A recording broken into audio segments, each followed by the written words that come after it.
Jai Sai Ram. Namaste to each one of you. I'm very happy to be addressing this wonderful group, so devoted. I didn't know you existed in the United States. So I'm really happy to have come in touch with this wonderful group. And the topic you have selected really touched my heart. So, why is purity insisted in all spiritual traditions of the world? And what is its practical value in our lives? So, this is a very important topic. See, this is not part of even modern psychological dialogue, although this is the most important discussion you can have. Because if you want to deepen your life, if we want to really elevate life, and if we want to live at a not just an intellectual level, but a deeply aware consciousness, if we have to generate that, then this value of purity, it becomes paramount, very, very important. Because if you have done some amount of real yoga, real meditation, you will at once understand that it is the conservation of vital energy that gives us that stage, that what is called ojas, to really experiment at the highest level, to really discover the higher reaches of human consciousness, to transform our mind, to transform our sanskars. For all this value, the value of purity, that's the most important single qualification for a spiritual aspirant. Not just for a spiritual aspirant, even for one who may not have spiritual aims, but who wants to elevate, live a full life. For him also, this is of great value. It is a great blessing that this has come into this kind of a dialogue.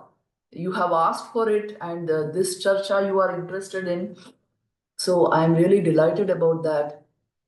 We will be discussing some very important points about purity. Actually, this should be very much part and parcel of our education systems because, in the Vedic age, the Brahmacharya ashram, it was very, very stable. And it was due to that then the Grihastha ashram, the Vanaprastha ashram, the Sannyas ashram, everything becomes stable, becomes well established. For the simple reason, it is only understanding the value of purity that you understand the range of experience available to the human life, available to the human consciousness. Without this value, you make life very small. Today, in this modern age, we have all kinds of philosophies floating around, especially with our youngsters. You have the top, discussion on so much of enthusiasm on this concept of FOMO, fear of missing out. Fear of missing out what? If it's something really deep and elevating, there should be a fear that I'm losing on that. But if it's just something frivolous and superficial, how can there be fear of missing out? It would be good riddance, you could say. So concepts like FOMO and even you only live once, YOLO, all these, you see, they are, you must go deeper into life to understand that these are just very superficial concepts. The more we do yoga, the more we are able to deepen our awareness, you will understand life is a magnificent way given to us to transform our consciousness, to enhance our vital energy, and to experience life in its fullness, to blossom into a complete life. And we can, by ourselves, we can actually lower the experience of life. When you minimize your vital energies, you lower your experience of life, and then you have to become more alive from within through drinks and drugs and all kinds of addictions. So that's a very poor way to live. Anybody who has become sensitive to the vitality within him will understand that there is a way of keeping it at the optimal level. There is a way of enhancing it, and there's a way of transforming it transforming it into awareness. The deeper our awareness, that much bigger will be our life. And your experience of life is determined by what you are within yourself and not what you have collected around you. So if this much is clear to us, we may collect 1,000 things, but not that our experience of life depends on that. Our experience of life always depends upon how deeply aware we are within ourselves and how we have been able to handle the vital energy. This is the real Shakti coursing in our Pranmay Kosh. How have we have handled her? That will determine our experience of life.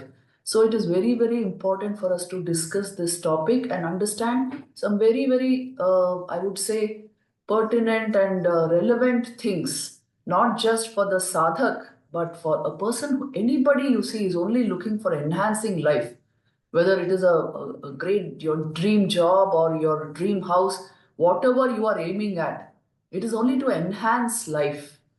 So, if you are able to enhance life from within yourself, then, well, that would be real spiritual growth. See, yoga, the very definition is yoga is that point where your consciousness stands radically transformed in such a way you are happy by yourself, you are fulfilled by yourself, you are content by yourself, and you are able to radiate that peace and contentment around you. So there is this magical state, or we can say this transformed consciousness, which gives us, the highest bliss, the highest fulfillment from within. So that's the great aim of all these philosophical systems.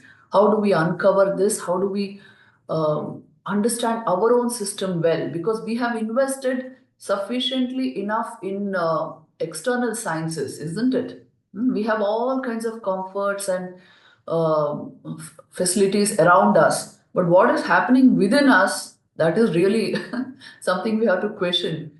You see, half the world goes down in the evening with drink. Most people require some kind of stimulation to remain happy. At least a mobile phone and some entertainment is required in order to remain sober and calm. Now, this is a very sorry state of affairs. If we have not handled this system well, it will be very difficult to handle the external world.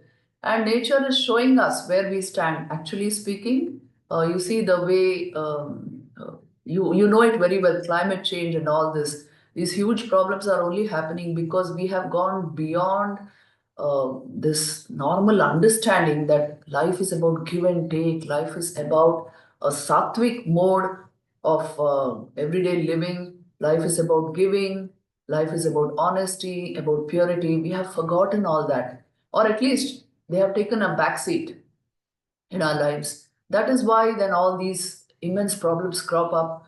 So we will just focus on what exactly is this purity and how do we fight negative thoughts, bad thoughts.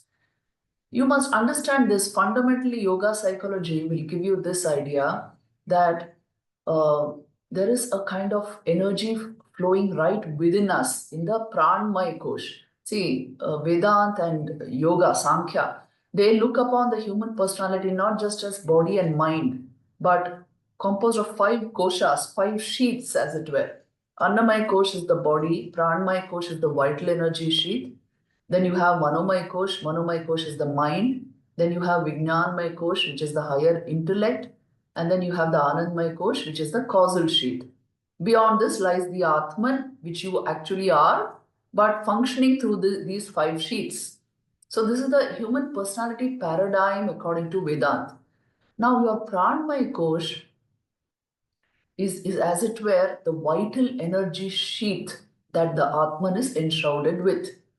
This holds your pranic energy. That's why you will not find it in medical terms. You will not find it if you split the veins in your body. You are not going to find prana, but it flows in the pranmay kosh. And there, in the pranmay kosh, how you handle this vital energy is of vital importance to your own awareness. It's of vital importance to keeping your mind at a particular level. So when pranic energy is committed to higher centers, or what are called chakras in yoga, by chakras is meant there are certain junction points in our own system where pranic energy can be concentrated. So when you fall, at least this much we should know that pranic energy can be lifted to the heart center. I don't want to go too much into these chakras because people have all kinds of ideas about this chakra psychology. The whole point is vital energy has to be maintained at least in the heart center. When we do that, what happens is automatically the mind functions in a magically elevated way. Our thoughts are automatically pure.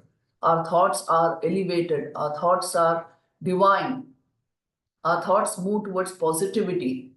And if this pranic energy is not, made to move towards its destination, its destination is considered to be the Sahasrar. From the Mooladhara, she is supposed to go to the Sahasrar, and that is called the Shiva Shakti Yoga, or the union of Shakti and Shiva. So in the Sahasrar, the highest chakra, she is supposed to find her consummation, her fulfillment. So this paradigm is part of many philosophies in India. You will find it in Shaivism, Shaktism, in yoga, in Tantra. And there's a class of Upanishads also called Yoga Upanishads, which have these ideas. The Kundalini Yoga has stemmed from here. So the whole point is pranic energy, you can, renew it, handle it in a particular way in your system, and your entire system gets rejuvenated when you focus prana on the higher centers. You keep her in the heart center, or the Vishuddha chakra, or the Agnya chakra. So that's where her home is. And if this pranic energy is allowed to just, waste its power, its energy in the lower chakras, then it causes all kinds of mental problems, all kinds of emotional, insecurities, emotional obsessions, intellectual obsessions, and a kind of restlessness in the mind, a hungry look on the face. All this happens if the pranic energy is not lifted and if it does not move towards the higher centers. This is how it is described. Today, what modern psychology calls cognitive distortions. This is all due to the malfunction of pranic energy, according to yoga psychology. I'm giving you, snippets from both yoga and modern psychology. Yoga is that ancient science which has been the praxis of both Sankhya and Vedanta systems in India. Praxis means that how do you practically employ the Sankhya philosophy and the Vedanta philosophy through the practice of yoga, through Bhakti Yoga, Jnana Yoga, Raj Yoga, Patanjali's Yoga, through Karma Yoga. So yoga is the praxis, as it were. And this yoga, it is such a deep psychology, it is such a complete mind management manual that they will tell you right in the beginning that unless you learn to control mind and handle your vital energies properly, this cognitive distortions and these kind of functions of the mind will be natural. For the simple reason, mind has never felt the touch of higher awareness. Mind has never rested at its home. So this is the value of purity in any human life. There is a way of handling our vitality. So if vital energy is committed to the heart center, systematically raised, kept there, worked upon, it will unfold the highest awareness. Not just great intellectual acumen, but parallel, along with that, it will also bring great peace of mind, inner control and contentment, inner balance, and there no such cognitive distortions and all that will, affect the mind, and it will raise the mind further into the highest levels of awareness. So this is the guarantee which yoga psychology gives you. What are these cognitive distortions? You must know something of this. They are pretty common, especially among today's youngsters, because of the, when there is no touch of real yoga and Vedanta, the mind can go berserk. It will have all kinds of thoughts and ideas. So, what are these cognitive distortions today? I'll just, spell them out for you. You see how common they are. All forms of negative thinking, anxieties, depression, unproductive worries, overgeneralizations, catastrophizing, emotional reasoning, labeling, mental filtering and personalization, making unreal ideals, overthinking. All of these are called cognitive distortions. Now you see around you how common they are. We have no hold over our thinking. And that's why naturally it shows in the behavior. Hmm? So psychology tends to study behavioral psychology is a big part of psychology. But so much happens before behavior comes into expression. Our very thinking faculty, if it does not bear the touch of real yoga, this higher awareness, higher consciousness, then it's very, very difficult to handle these cognitive distortions. The remedy given in modern psychology for these distortions is what is called cognitive reframing, which means you replace your thoughts. You replace your bad thoughts with good thoughts. You bring in good thoughts. Yes, that is the effective remedy, no doubt. But it begins even more at a more fundamental level. Fundamental to mind is your handling of vital energies. Handle your energies well. That is why a little bit of yoga, dhyan, sanyam, you see, all these words I'm sure you know what they all mean. Little something has to be practiced in everyday life. Keep your vital energies in the heart. Every day, do a 10-minute meditation that will collect your vital energies and focus your mind on the right stuff, right thing. So, these are all ways to, help us better our minds. Small, small methods. How to get rid of negative thoughts or bad thoughts. There is a way to replace them. There is a way to replace them. Focus your senses on what is good and holy and noble and pure. That's why an everyday exposure to great elevating literature. If you have to listen to music, let it be devotional music. Let it be something that elevates your mind. When you eat something, well, make it prasad, make it an offering, and then you consume it. These are the ways in which you employ your senses to elevate your mind. Senses can do both things. They can degrade the mind or they can elevate the mind. It all depends on what they were focused upon. So, our exposures, our everyday exposures, your entire challenge begins from there.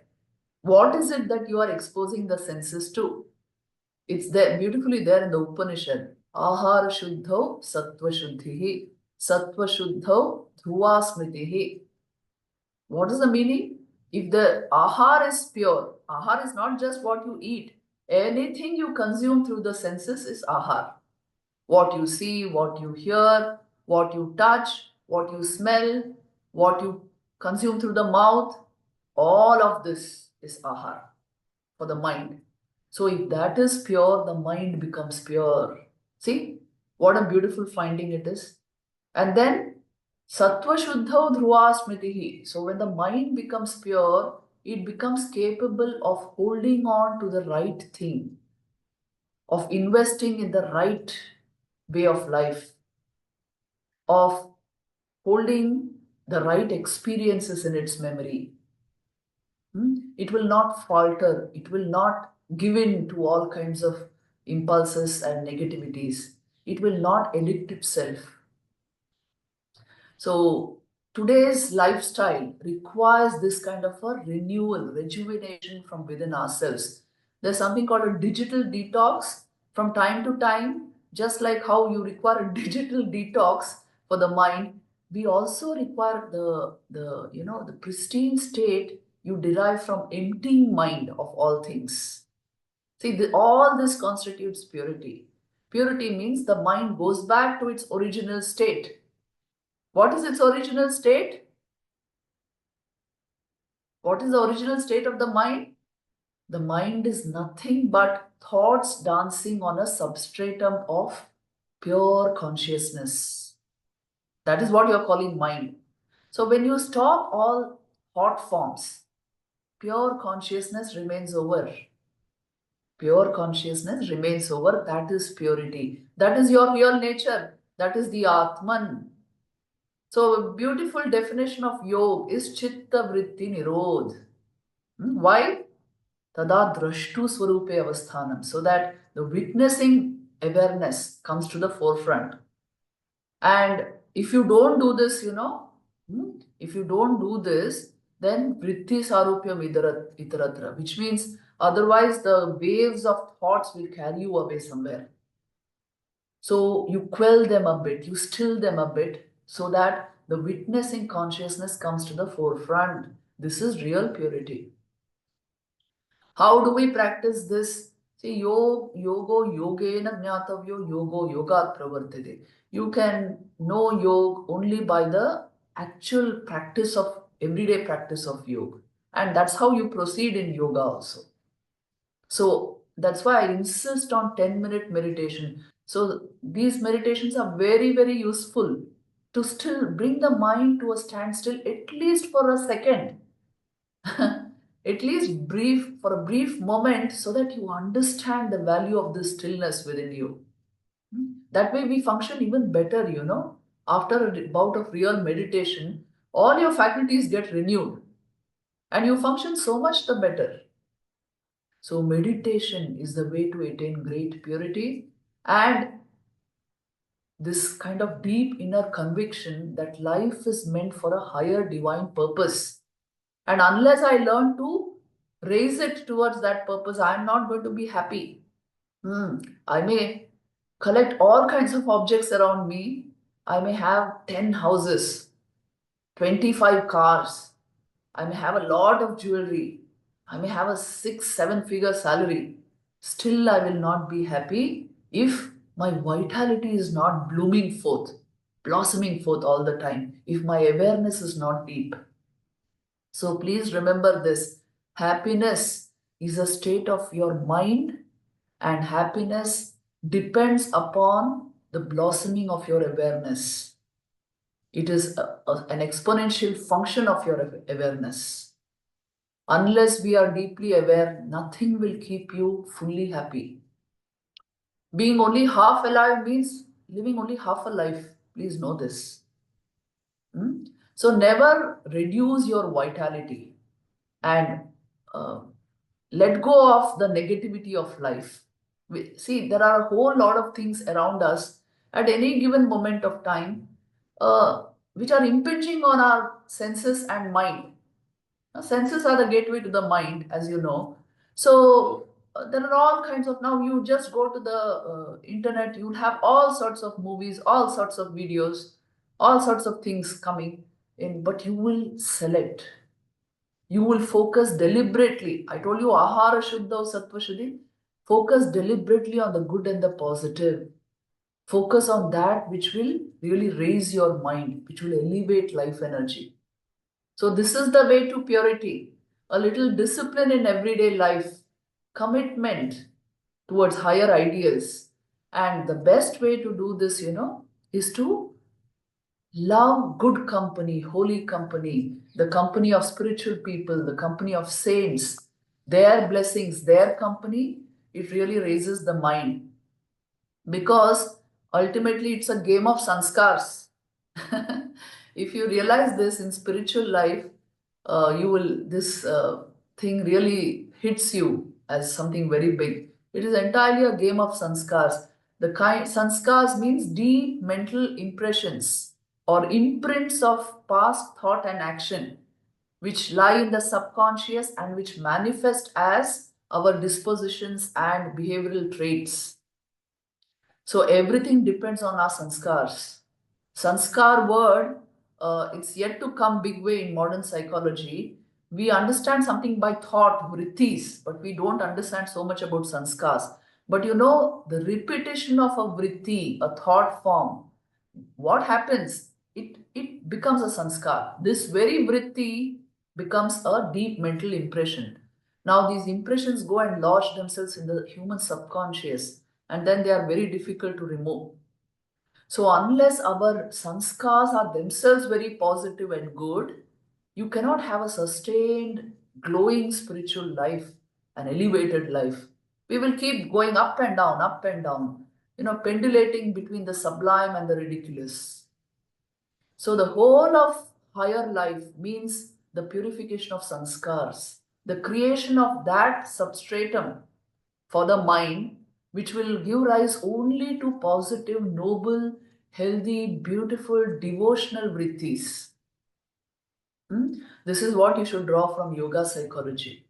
Please remember, the creation of sanskars is the most important part of human education, which is completely absent from our educational systems. This is the way we are educating ourselves for the simple reason we don't understand the ways of the mind. The miracle of the mind is not understood.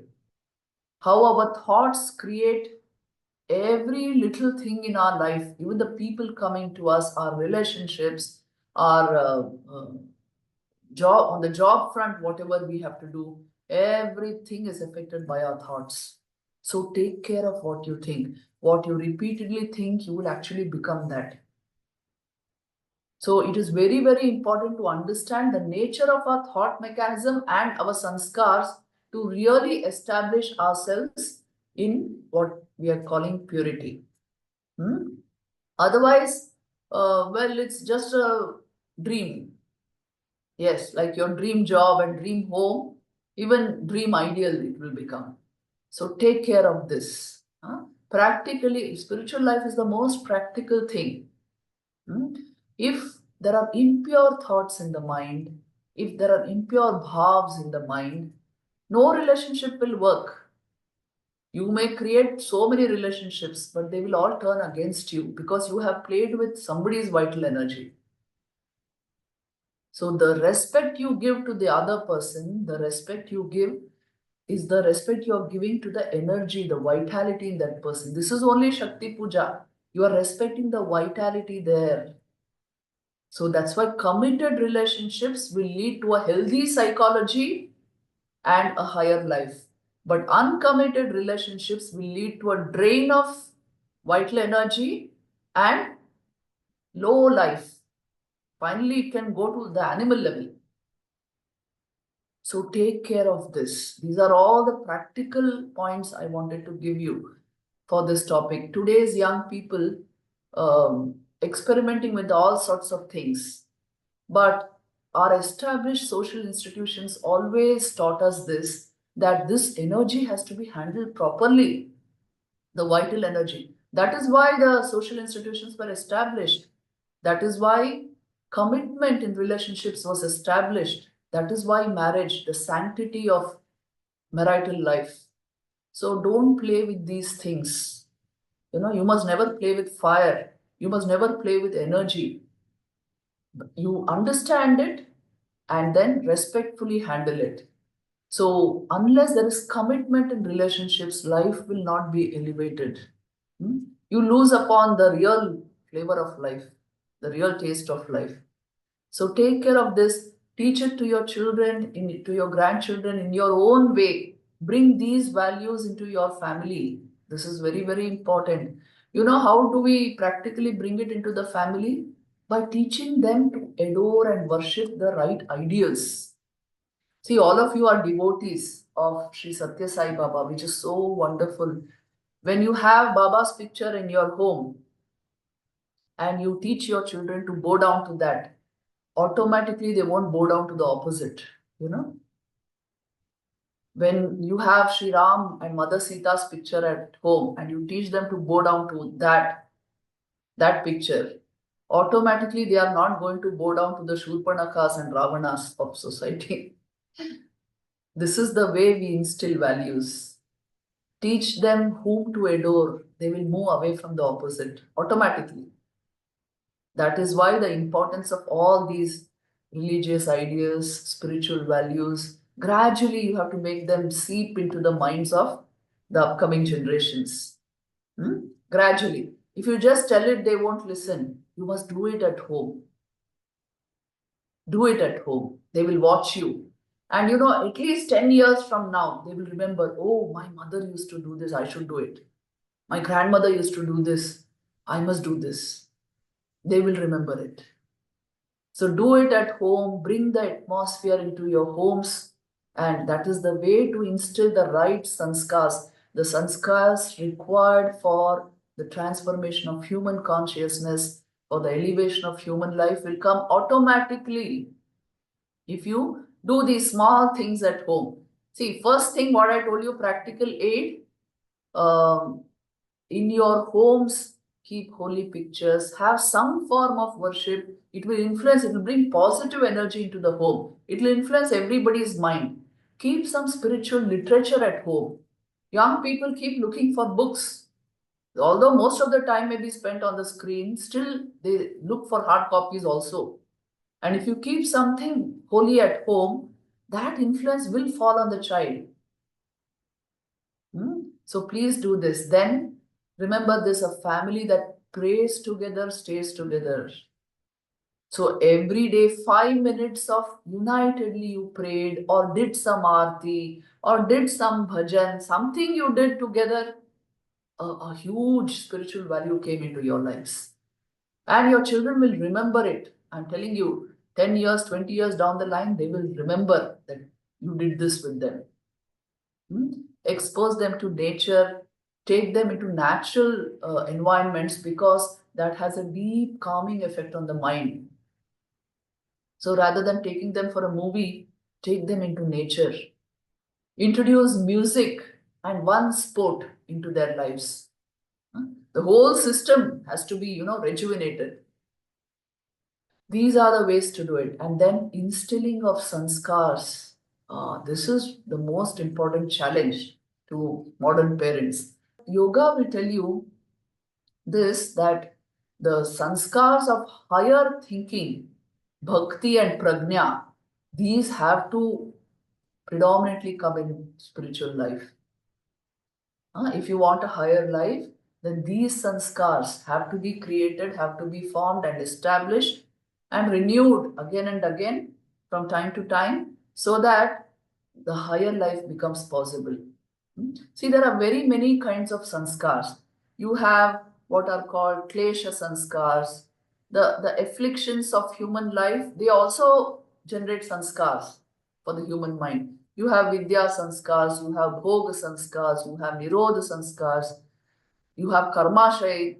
All of these, they are nothing but repetitive vrittis, so they generate sanskars, deep mental impressions.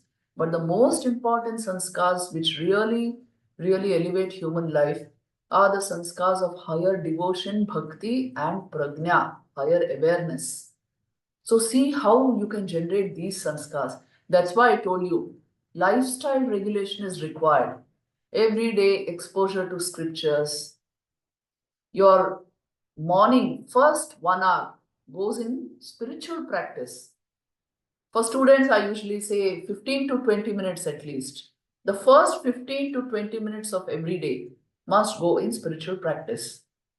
Some form of meditation, chanting, parayanam. You can go to the Bhagavad Gita or the Gospel of Sri Ramakrishna and some meditation practice or at least a small puja and aarti, something like this. The effect it leaves on your mind is tremendous. Yes, you do this continuously for 3 years and you'll see your mind has changed automatically. So the first 1 hour of every morning, you must give to spiritual practice. Best way to instill sanskars. And then after that, throughout the day, the kind of company we keep, the kind of exposures we have, some regulation in that is required. Those who are really after a higher life, spiritual life, will be particular about the company because it is well known that the kind of company generates the type of mind we have, right?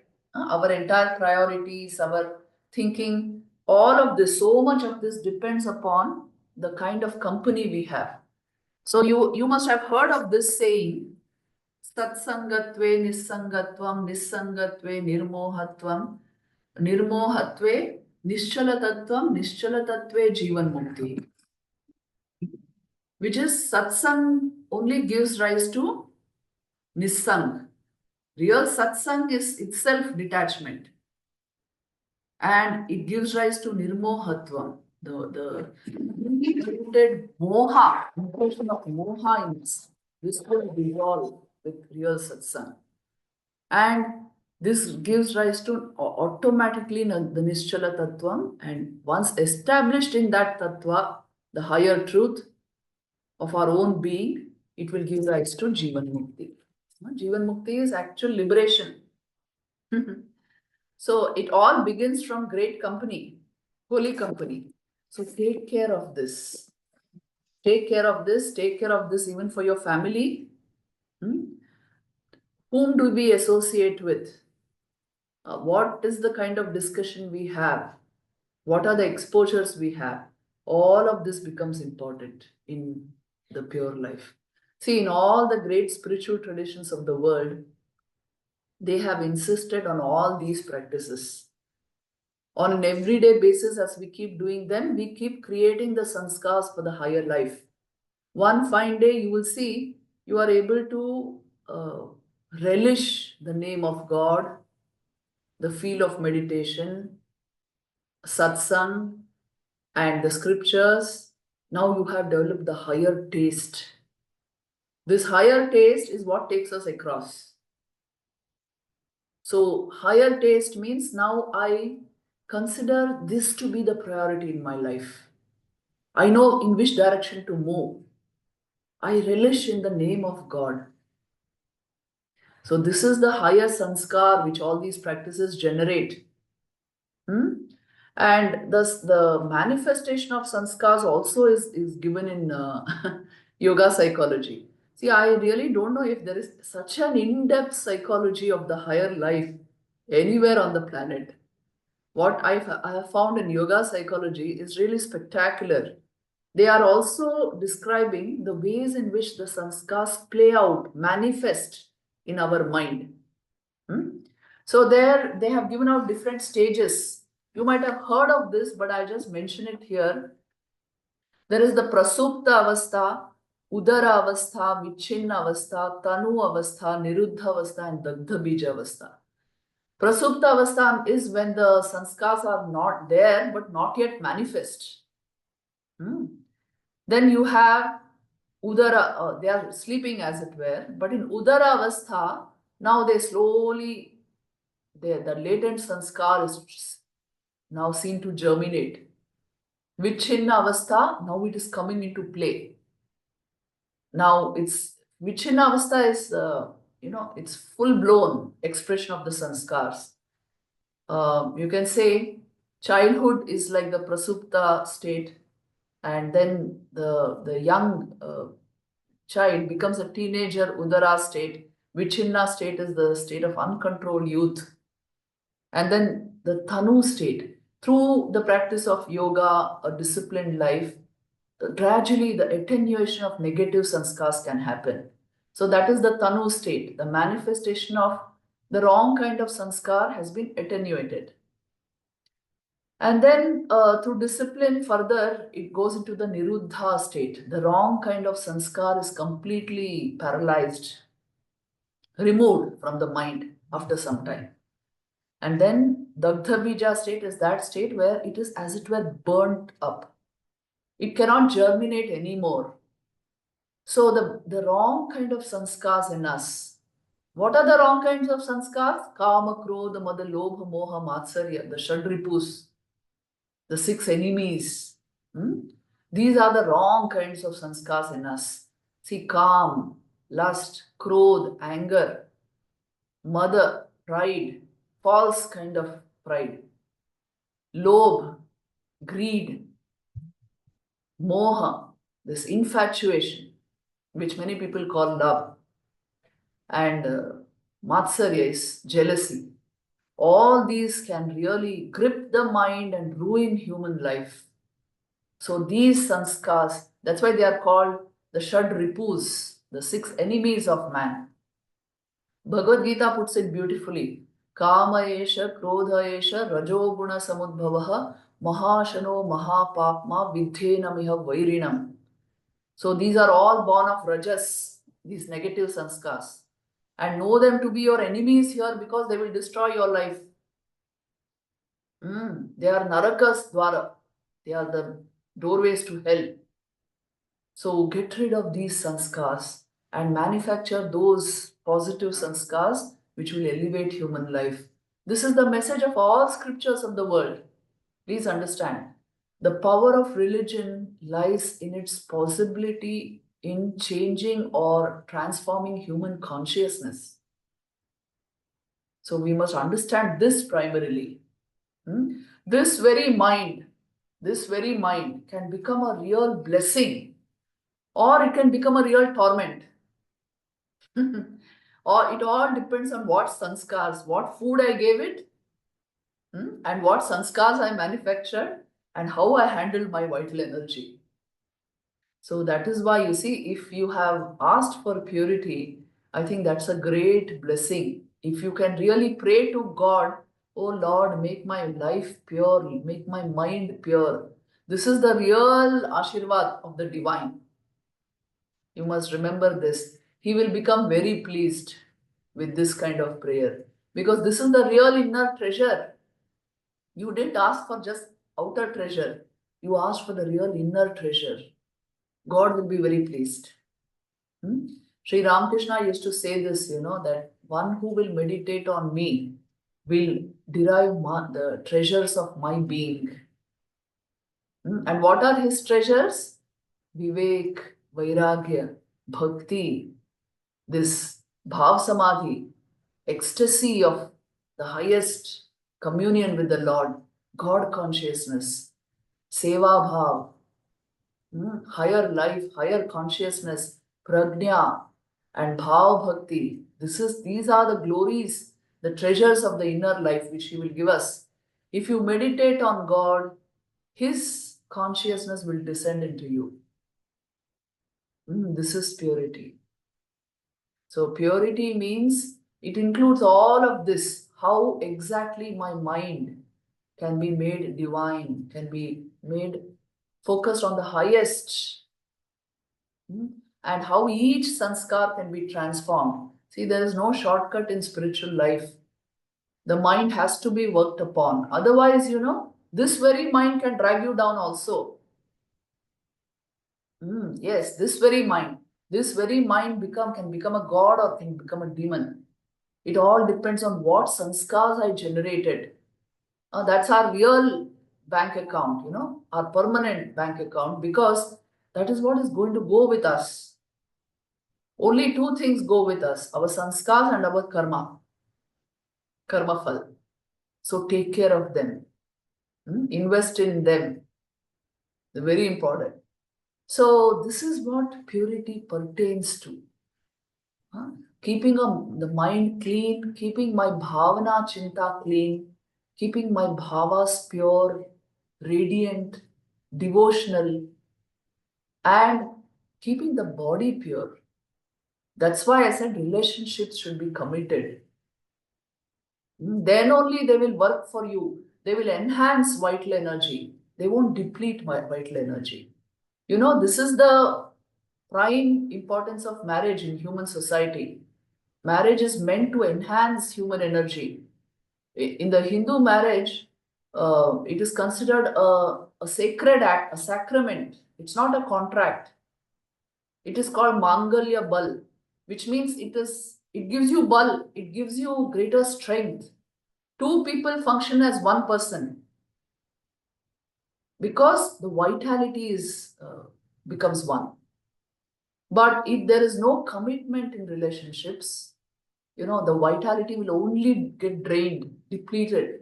And that is the way to systematically ruin our lives. So please teach this psychology to your children. Let them not make gross mistakes.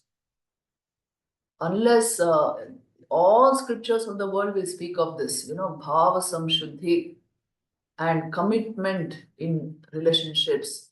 And that's the only way to the higher life. Why they speak of this is for this simple reason. Your own vitality has to be maintained in a particular way, has to be lived in a particular way for real transformation of consciousness to become possible. This is the insistence. So now let me focus a bit on how to generate the right sanskars, because you had asked this as part of your question.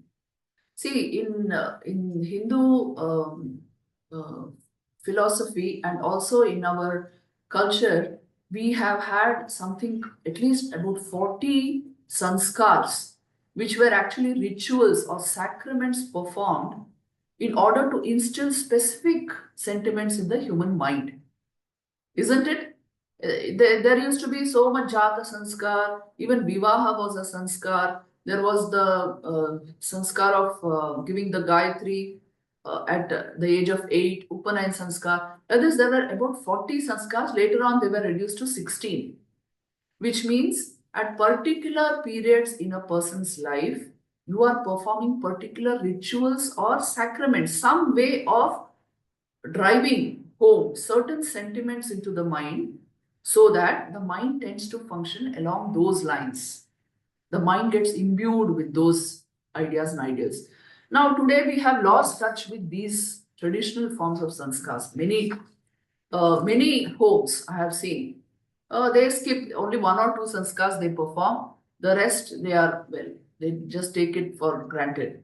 They don't do anything about it. But it is important to remind our mind from time to time that life has a higher purpose and it should move in a particular way. This is the purpose of this entire sanskar psychology. So sanskars were used, the term sanskaras was used in this way in our Grihya Sutras, Dharma Sutras, you will find sanskaras mentioned. But at the individual level, the impact is directly on the different states of mind. I told you what you repeat in terms of thought will go into the subconscious and become a sanskar, will become a deep-rooted mental impression. So at the individual level also, sanskars are what matters for any kind of a higher life. See, many times we find people complaining, I tried so much, but I was unsuccessful in getting this job or in getting through this interview or in passing this exam. The simple reason is your whole mind requires to be united for any achievement to happen immediately. The secret of success is union of will, of being of one mind. The whole mind, as it were, functions in one particular direction, one particular way. For this also you need yoga sanskars. For this also you need great concentration and focus. So everything required for a completely fulfilling higher human life, you will find in yoga psychology. And what it ultimately unveils for us is the highest knowledge, Vedanta, the knowledge of the self, the knowledge of my own true being. I used to think of myself as a body-mind complex, as a man or woman with this kind of a persona, but I actually am only the Atman functioning as a personality in this manifest world. That's my real nature. My real nature is only the Atman. So you see, all of this purification, which yoga speaks of, which the different philosophies speak of, what do they lead to? Why purity, if you say? Because the highest knowledge is unveiled only through purity. As long as the mind is not pure, it will tend to bring us down to the level of the senses, to the level of the sense life. And you know how much that is worth. Hmm? It's hardly worth anything. So that is why then the value of purity. It takes us to the highest. It is that which transforms human consciousness completely. The inspiration you must derive for practices like this is from the lives of the great saints which our culture has produced, isn't it? Look at the life of Sri Sathya Sai Baba only. What a great, magnificent life. A life of such huge contribution to society. These were the real conquerors, those who conquered human hearts by millions and continue to assert that power even today. Those who transform human consciousness, those who transform human sanskars, turn them into divine. This is the real conquest. So many such mighty people have been produced by our great spiritual heritage. Just read their lives, get in touch with their consciousness, live in their space, and you'll see how magically the mind gets transformed. Hmm? Coming in touch with the pure makes us pure. Coming in touch with the holy makes us holy. So that the very fact that you are connected in this way to such a mighty spiritual personality, that itself filled my heart with so much of love and gratitude for being in your presence. Because I really enjoy meetings with groups like these who have a deep spiritual outlook. So here alone, you will understand the blazing power of purity. In these lives, you will see their purity was of such a order. Looking at the Buddha's face, half of India turned monastic at one point of time, 2,500 years back. That was the power of the man. Just a look at his face, and people would understand that this level of evolution is possible. So let me achieve it. Hmm? So this is the might of these spiritual souls. And because of their blazing purity, they purify everything that surrounds them. Hmm? Their purity is such, it changes our minds just if we come close to them. The ways of our minds are changed, are transformed just by coming in proximity with them. So there is a way to transform the human mind. I've given you very many points in this talk, practically how to transform the ways of our mind and inculcate this discipline, this value of purity, because it is not there in the outer world. Even this form of dialogue is not there in the outer world, but it is there in the lives of all saints of every culture, of every nation. You will see they have insisted upon this value because it is the mother value. Agar ye ho, to every other value arranges itself. Every other sanskar, good sanskar, arranges itself in the person's life. But if this value is absent, if there is no fundamental purity of body, mind, and soul, then no other value will stand in place. It will dissolve after some time. So, for a consistent, elevated human life, a life aimed towards divine consciousness, a life which gradually transforms into the highest, this value of purity, it is paramount, it is, I would say, irreplaceable. You cannot give anything more importance than this. Keep your focus on this, and you are on the right track. Yeah, this is all I would say. And I think I will conclude here. Thank you very much for giving me an opportunity to talk on this very important topic. My prayers are there with all of you. Jai Guru.